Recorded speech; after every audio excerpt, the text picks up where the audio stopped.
Welcome, Mzansi. You are listening to Farmers Inside Track, proudly brought to you by Food for Mzansi. I'm your host, Donumdu. Now, officially, this is the world's best podcast for 2024, as awarded by WAN-EFRA, the global organization for the world's press. Now, agro-processing is a vital component of modern agriculture, transforming raw agricultural products into value-added goods that meet market demands. This practice not only enhances the shelf life and marketability of produce, but also allows farmers to diversify their offerings, tapping into new revenue streams.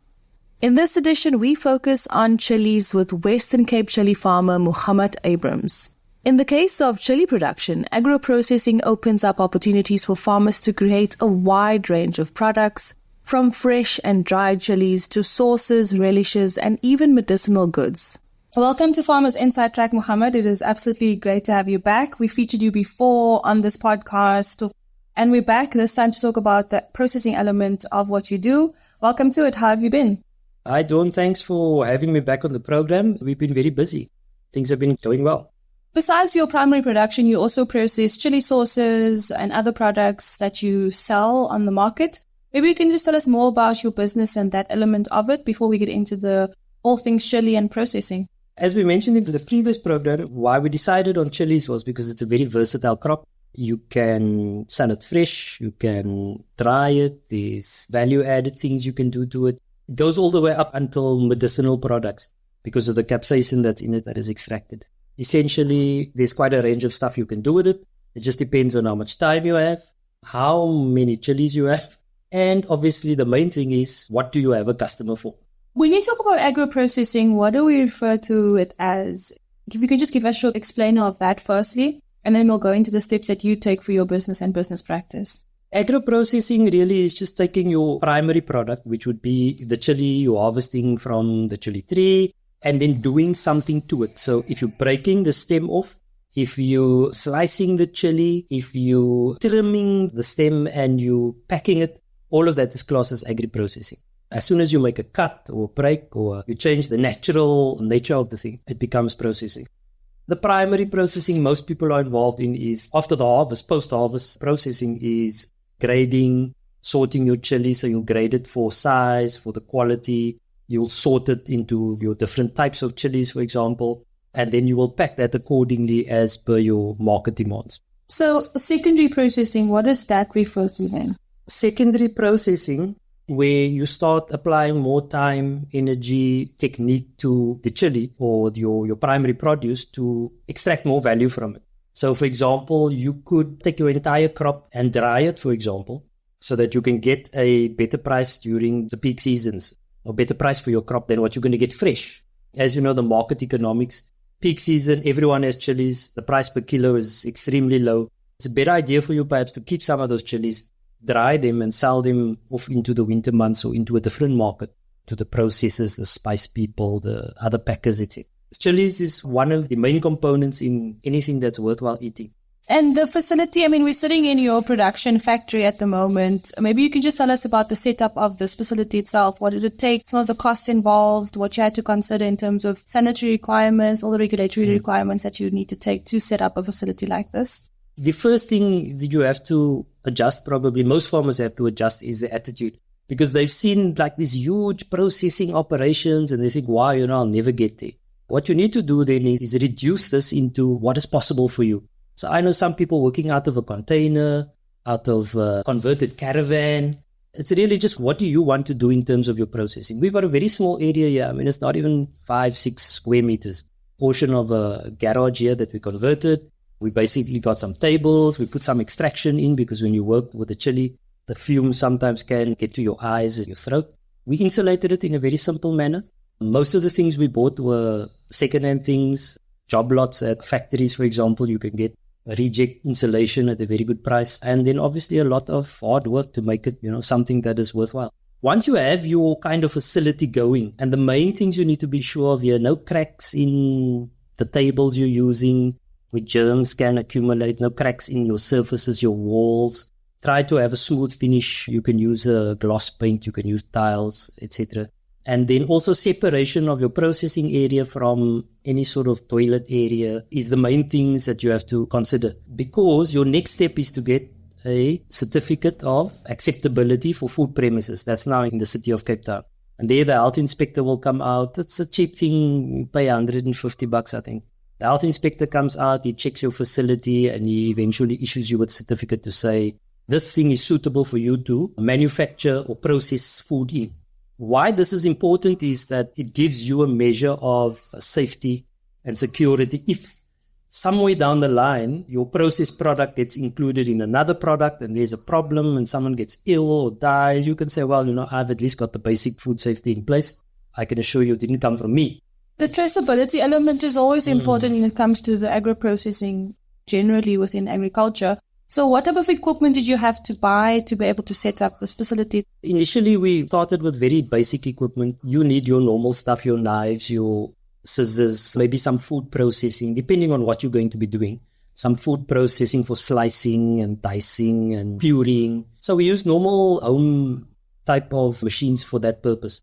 And then as your volumes grow and the business grows, you can upgrade your equipment. You'll see which lines are working, which lines are worthwhile, which lines are sort of just covering themselves in terms of the cost to do it and the income you get from it.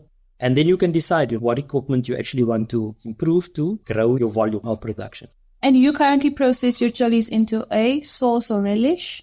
We do quite a range here, and we've chosen this because it works for us in terms of our time budget. Very important. How much time do you have to spend in your factory? If you have to spend a lot of time in your primary production, then you have to actually choose what you do in your factory. Then the easiest thing for you to do is probably sun dry it outside using very simple equipment, or to make a sort of normal cooked chili sauce. We do dried chilies during a certain time of the year only. So dry chilies, that's what you sell from your business as well. What is the drying process?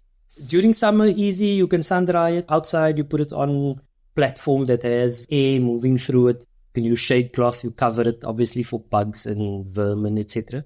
Cover it with another piece of shade cloth. If there's enough heat and enough wind, it's going to dry pretty quickly.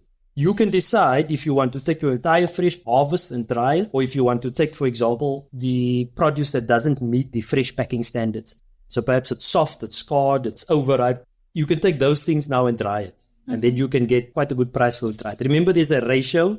So on some chilies, it's like 4 kilos wet will give you 1 kilo of dry chili. Keep that in mind when you make your price, when you get your orders, because it may sound fantastic. Oh, I want 500 kilos of dry red chilies. But that means that you have to have maybe 2 or 3 tons of fresh chilies. My math is right here. But just keep that in mind before committing to orders for especially your dry things. And keep the season in mind. If you're going to have to dry using electricity, there's a critical mass at which it becomes kind of viable. But if you're doing under that mass and you're going to have to pay for electricity, you're not going to recoup your costs. It's going to be a loss. It would make more sense to do it naturally with the sun, but yes, if you would want to then kind of add that element into it to dry it with other equipment, machinery. Yes, machinery. What would that take?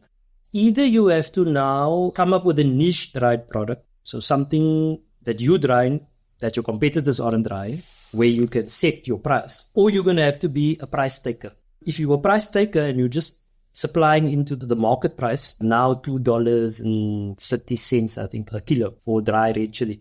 Then you have to make sure you dry enough of a volume to justify your cost for the mechanical dryer, whether you're using a container or a drying machine or etc.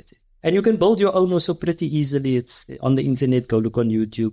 You'll find lots of plans for dryers. So more closer to your business now in terms of the processing of the relishes and the other sauces that you make. Maybe if we could just explain to us some of the challenges that you encountered initially when you started that process in your business. What advice would you give to other farmers looking to do that? I think that understanding a little bit of food science was a bit of a challenge initially. And then, we just consulted Department of Agriculture in Western Cape as a sort of full food science unit where farmers can go ask advice. You can take your produce, you can talk to them about your problems. They can evaluate your stuff for you and give you hints on sort of how to improve it. But our biggest sort of challenge was deciding on which product. And there, it's always emotive because you may like this particular sauce that you're making. But when you take it out to market, for example, festival or a market where you're selling direct, then you will see that the people, your customer, actually like something else. If you're doing it to pay bills and pay salaries and wages, then you have to give the customer what the customer is willing to pay for. That was sort of the hardest thing. We had a number of products, we tested it in the market, a few of them stuck, and we continued with that and grew that production. See? So it's always the process of continuous improvement. And then you're going to, at some point, once you have demand for your product, you're going to run into capacity problems now. So now, for example, you can't be slicing 5 kilos at a time. You need to slice 20, 30 kilos at a time. You need to cook a batch of 50 liters now instead of 5 or 10 liters. It used to work for you. You always need to be cognizant of where you are in your product life cycle. Take feedback from your customers and try and improve that feedback within what you're doing. And sometimes, you're going to make a choice that won't work. You buy a slicer, for example, that can do the volume, but it doesn't give you the same texture, or you bought it. Either you have to sell it, take the loss, or do something else with it. But it's really about applying your creativity and you must be a little bit hard-headed, push through until you get the result you're looking for. Anyone looking to process this product themselves, what should they understand from day one? And what are some of the other things you can do along the value chain with the specific commodity? From day one, what you have to understand is always use gloves. Get yourself latex gloves. Because after processing the chilies nice, you're going to now pack things up, go inside, wash yourself, and you're going to be burning for the next 2 days in places you don't want it to burn. Wear the gloves. The capsaicin, the chilies are hot. They do burn. Get yourself masks, for example, eye protection if it gets in your eye while you're chopping it or pureeing it. It can be quite off-putting. There's a lot of stuff you can do. You can do sauces. And your sauces can range from preserves, which are basically the most basic thing. You take the chili, you chop it, you put it in vinegar or brine, which is salt and water and calcium carbonate. You can get the recipes on the internet. Then you can move on to a cooked sauce, which is the quickest thing to do. And that typically is your chili. There's sugar involved. There's some sort of liquid, vinegar, water. Usually they add cornstarch, and that's sort of at the lower end of the market. You're going to get a certain flavor profile out of that's basically just going to be like that. And then you get to the more sort of advanced sauces where you have fermentation involved. And that takes 2 weeks, maybe sometimes 2 months, depending on your temperature, etc., to get to the base for the sauce. And then you get more advanced things where you actually mix fermentation, cooking, and fresh fermentation, cooking, dry to get a specific flavor. Look, it's all about the flavor when you're doing a sauce. People want new experiences. They want new tastes. So if you have got that fresh taste, fresh experience, your customer is always going to come back to you. And, once they taste the product and you've given them background story and you've done your work in terms of making sure that it's safe for them to eat and it's wholesome and it's healthy, they're always going to come back to you to buy more. Then from there, besides the sauces, if you really want to get further into it, you can do value-added processing. So that would be slicing. I don't know if you've seen the sliced jalapenos, burgers at this drive-through places. They have a jalapeno that's sliced to a certain 3-4 millimeter thickness. What happens there is that these places order it sliced already in a brine or in a vinegar. So if you get a customer for that, that's a quick way. You grow the jalapeno, you slice it.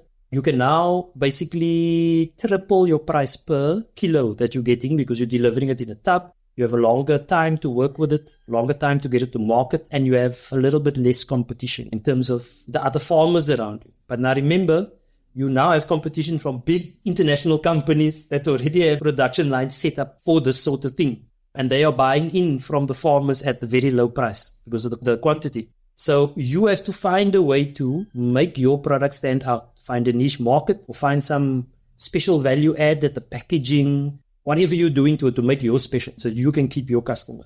Besides the value added items, you can also go into sort of medicinal chili. And here you need a little bit more equipment because you have to extract the capsaicin, you have to take the chili cake out, take the oil out, and then you have to reduce that or distill that so that you extract the pure capsaicin. And then some people want it dried for capsules. Other people want it in a liquid form for, say, pepper spray or tear gas. There's different requirements. But at that point, it's probably the highest price you're going to get because pure capsaicin now is about 2,800 rands per liter.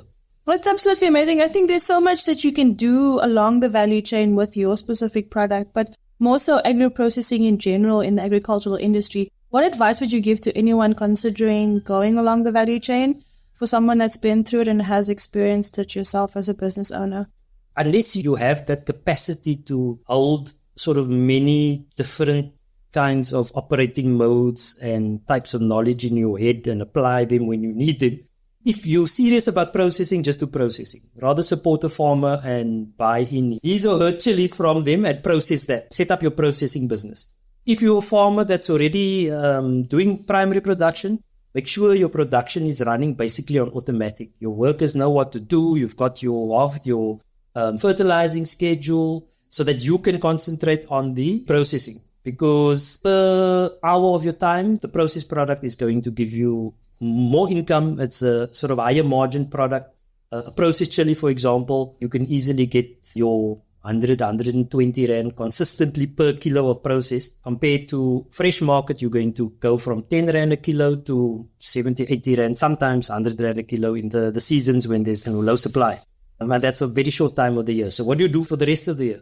So you need to make sure your production is going sort of on automatic. And once that is going perfect, now you can dedicate time to your processing. And processing, unfortunately, it's a longer sales cycle. So it's going to take you 6 months to a year to get regular customers, to get that cycle going, give people samples, let them taste, etc., etc. So you have to keep this thing going to the point where people are going to recognize you and want your product. It's not an overnight sale like fresh produce. Any final comments from your side? Where can people get in touch with you for your product? We've got a website. Contact details is on there. The website is just goodnews.capetown, or you can email us goodnews@coolstuff.co.za. And yeah, we'd be happy to share chili knowledge with you, the little that we have. Thank you so much for your insights, Western Cape chili farmer Mogamat Abrahams. All the best with your business. Now, for more insights on optimizing your agricultural practices, visit www.foodformzansi.co.za. Remember, you can subscribe, leave a review, and share this podcast with fellow agriculture enthusiasts. From me, Dawn Numdu, our technical producer Megan van der Vent, and the rest of the hashtag Team Food From Zanzi, until next time, happy farming.